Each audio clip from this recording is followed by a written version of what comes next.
আপনি ভোট দিতে গেলেন, এ আমাদের ভারতবর্ষের সব জায়গায় আছে। ভোট দিতে গেলেন, গিয়ে বলছে আপনার ভোট হয়ে গেছে। বন্দুকের নলের মুখে দাঁড়িয়ে গণতন্ত্র হয়? যারা গণতান্ত্রিক এই নির্বাচনকে পরিচালনা করবে তারাই গঠিত হচ্ছে গণতান্ত্রিকভাবে নয়। ধরুন কোনো নির্বাচনী ইস্তাহারে আপনি দেখবেন যে আমায় ভোট দিন, আমি নির্বাচিত হলে গ্যাসের দাম বাড়াবো লেখা আছে। তাহলে যে কথা বলে সে ভোট নিল, জেতার পরে সে কাজ করলো না।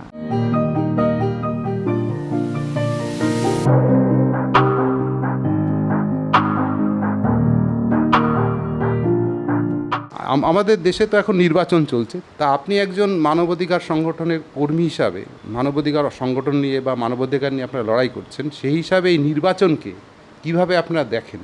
আমরা মানবাধিকার সংগঠন CPDRS, centre for protection of democratic rights and secularism, আমরা গণতান্ত্রিক অধিকার এবং ধর্মনিরপেক্ষতা রক্ষার জন্য লড়াই করি। আজকে এই যে নির্বাচন চলছে, এই নির্বাচনে বাস্তবে গণতান্ত্রিক অধিকার এবং ধর্মনিরপেক্ষতা তার কোনোটাই বজায় থাকছে না, সমস্ত দিক থেকে তা লঙ্ঘিত হচ্ছে। আমরা এই যে নির্বাচন সম্পর্কে আমাদের যে দৃষ্টিভঙ্গি, আমি প্রথমেই আপনাদেরকে বলি, দেখুন এই নির্বাচন কিন্তু একটা মানুষের অধিকার। মানুষ কি নির্বাচন করে না, আমার এই ব্যবস্থাটাকে কে পরিচালনা করবে, কে শাসন করবে, এই অধিকারটা কিন্তু একটা সময় মানুষের ছিল না। যখন রাজতন্ত্র ছিল, আমরা জানতাম রাজার ছেলেই রাজা, প্রজাদের, সাধারণ মানুষের সেই অধিকার ছিল না যে রাজা কে হবে তা নির্বাচন করা। এমনকি এমনও দেখেছি আমরা যে একেবারে নাবালক শিশু সন্তান যদি রাজা মারা যেত, তাহলে সেই হতো রাজা। দীর্ঘ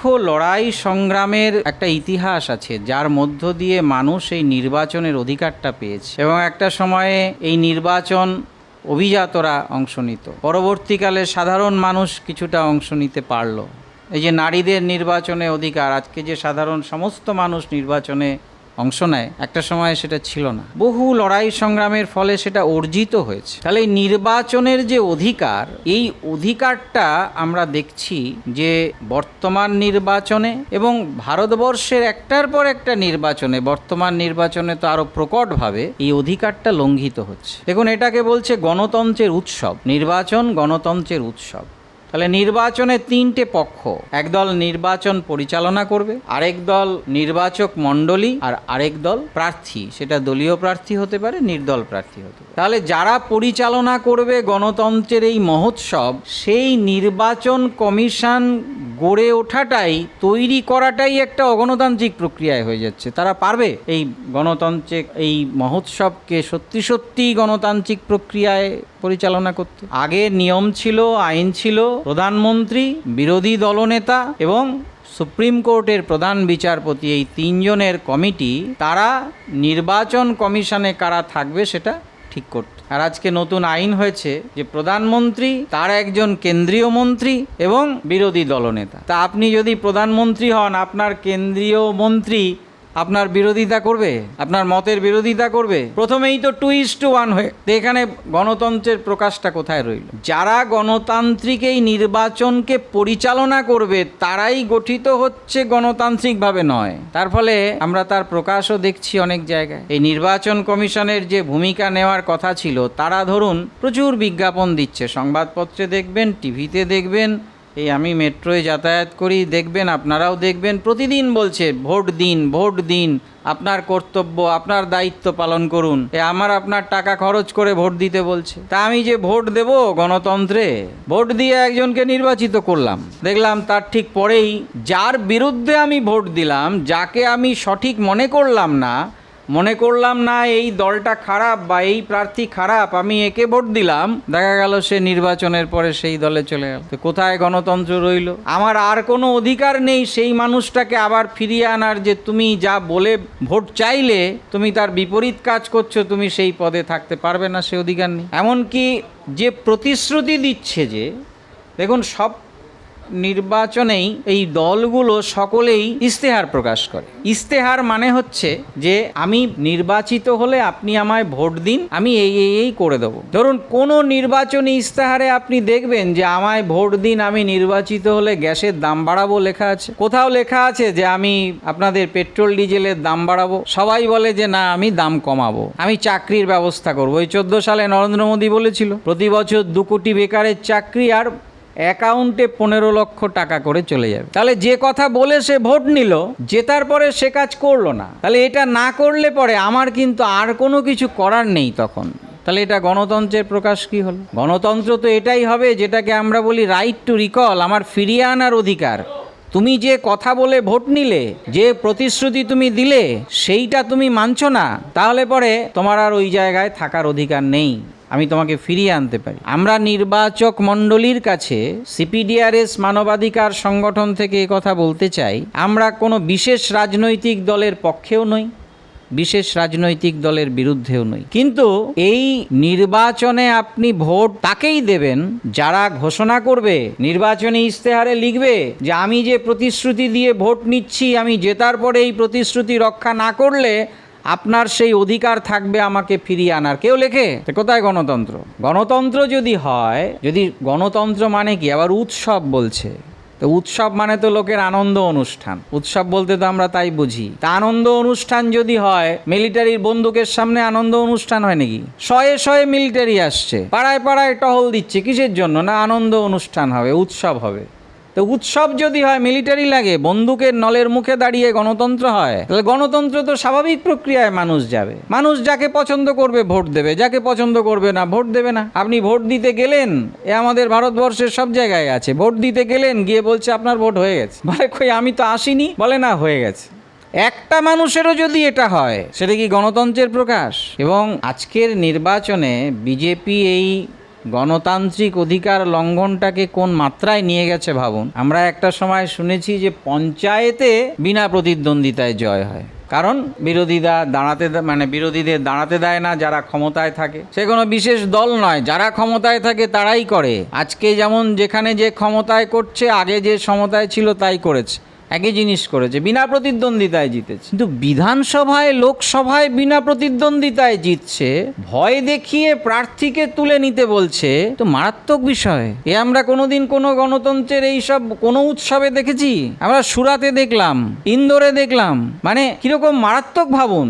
ইন্দোরে একটি দল, আপনারা জানবেন নিশ্চয়ই, সংবাদপত্রে দেখেছেন, এসইউসিআই দল, তাদের প্রার্থী তোলেনি, বাকি কংগ্রেস থেকে সকলে চাপ দিয়ে প্রার্থী তুলে নিয়েছে। এবং সেখানে এই যে পরিস্থিতিটা তৈরি করছে ধরুন, এবং এটা তো আমাদের ধীরে ধীরে আরও বাড়ছে, আপনি বলুন তো এই পরিস্থিতিটা সত্যি সত্যি গণতন্ত্রের পক্ষে সহায়ক? তাহলে আজকে এই যে পরিস্থিতিটা হচ্ছে, নির্বাচনে মানি পাওয়ার, মাসল পাওয়ার, মিডিয়া পাওয়ার, এইটা যে ব্যবহার হয় এটা সাধারণ মানুষও জানে। সবটার প্রধান হচ্ছে মানি পাওয়ার, টাকার জোরে আজকে নির্বাচন হয় কিনা বলুন আপনারা? নির্বাচন কমিশন বলেছে যে একজন প্রার্থী সর্বোচ্চ খরচ করতে পারবে 95 লক্ষ টাকা। তা আমাদের ভারতবর্ষে কটা মানুষের 95 লক্ষ টাকা আছে সে নির্বাচনে দাঁড়িয়ে অত টাকা খরচ করবে? কিন্তু বিষয় হচ্ছে, এই যে প্রচার হচ্ছে আপনারা দেখছেন, মানে সকালে কেরালায় বক্তৃতা দিচ্ছে, বিকেলে পশ্চিমবাংলায় বক্তৃতা দিচ্ছে,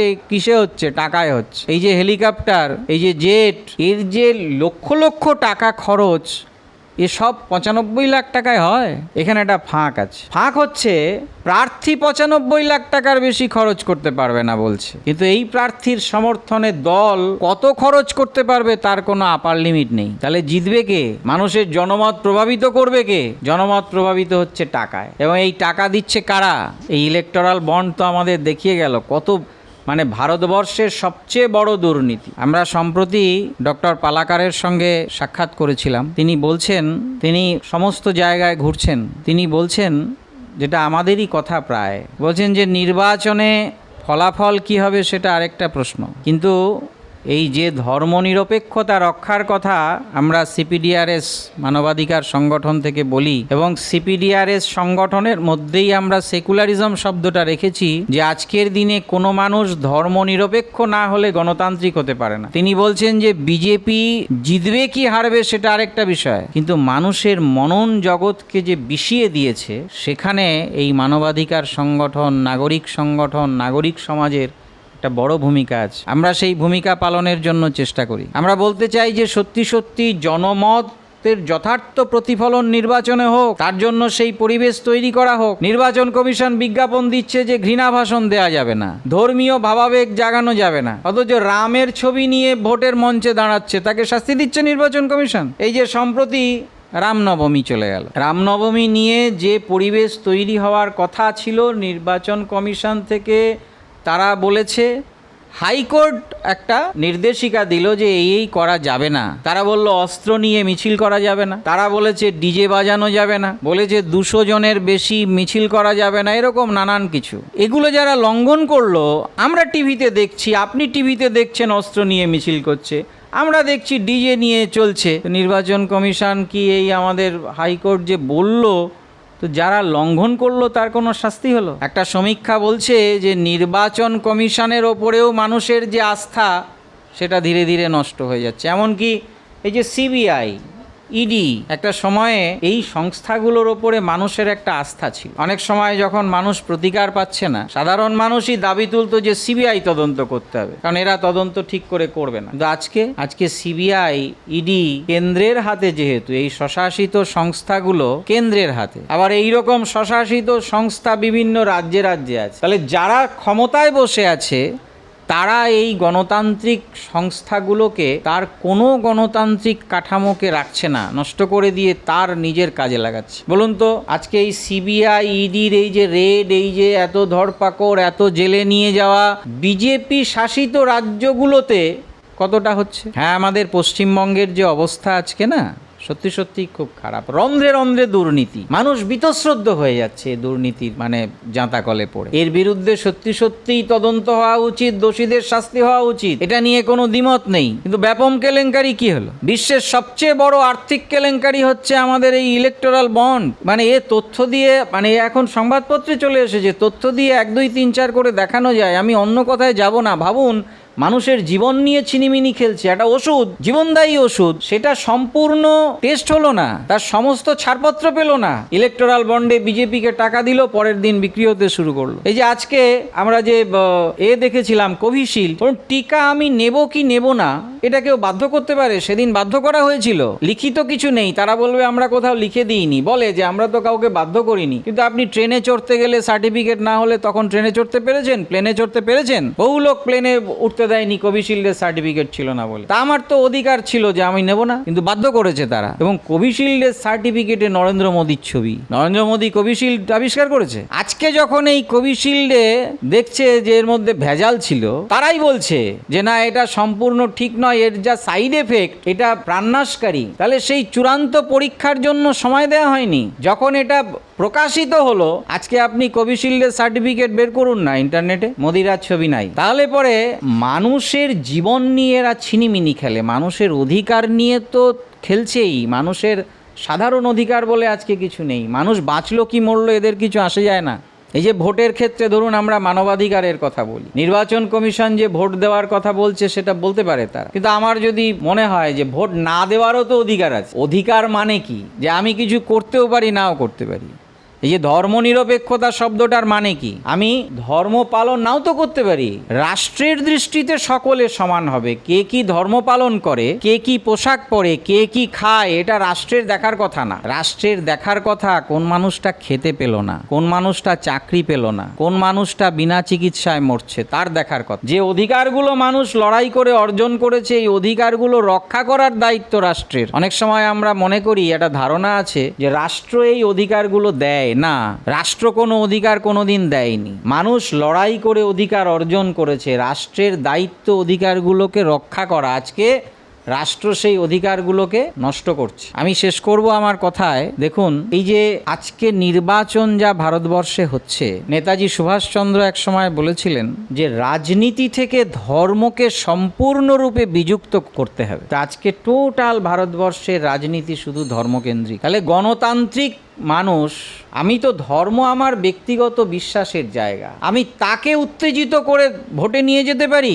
এখানে বলুন নির্বাচন কমিশনের কথার সঙ্গে মিলছে কোথাও? বিজেপি প্রতিটি সভাতে ধর্মের কথা বলছে, প্রতিটি সভাতে রামের কথা বলছে, প্রতিটি সভাতে রাম মন্দিরের কথা বলছে, রামের ছবি নিয়ে ইলেকশনের মঞ্চে উঠছে। এগুলো তো নির্বাচন কমিশনের নীতির মধ্যে পড়ে। মুসলিমদের বিরুদ্ধে, অন্য ধর্মের লোকের বিরুদ্ধে একেবারে প্রকাশ্যে গালিগালাজ করছে, কারোর শাস্তি হচ্ছে? কি করে হবে?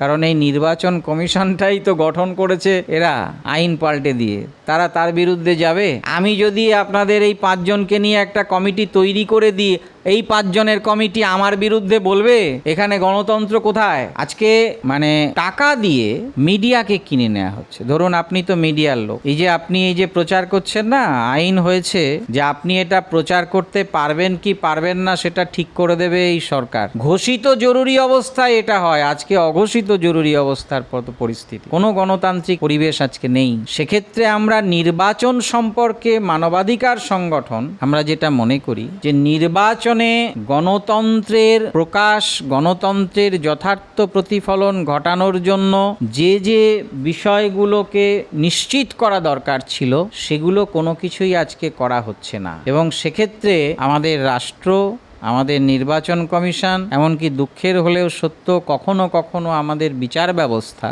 তারাও মানুষের ওপরে যে আস্থা অর্জন করার কথা সেটা ধীরে ধীরে নষ্ট হয়ে যাচ্ছে তাদের কার্যকলাপের জন্য। সেক্ষেত্রে আমরা সিপিডিআরএস মনে করি যে আজকের দিনে নির্বাচন গণতান্ত্রিক প্রক্রিয়ায়, গণতান্ত্রিক উপায়ে, গণতন্ত্রের যথার্থ প্রতিফলনের জন্য যে বিষয়গুলো করা প্রয়োজন সেটা তারা করবেন এবং ভবিষ্যতে একটা যথার্থ গণতান্ত্রিক অবস্থান আমরা ভারতবর্ষে দেখতে পাবো। কিন্তু এটা সাধারণ মানুষের লড়াই ছাড়া হবে না, মানবাধিকার আন্দোলনের লড়াই ছাড়া হবে না। কোনো রাষ্ট্র কোনোদিন অধিকার দেবে না, কোনোদিন দেয়নি। আমরা সিপিডিআরএস সেই লড়াই আন্দোলনটা করি এবং আমরা মনে করি যে শেষ পর্যন্ত মানুষের অধিকার রক্ষা করার লড়াই জিতবে।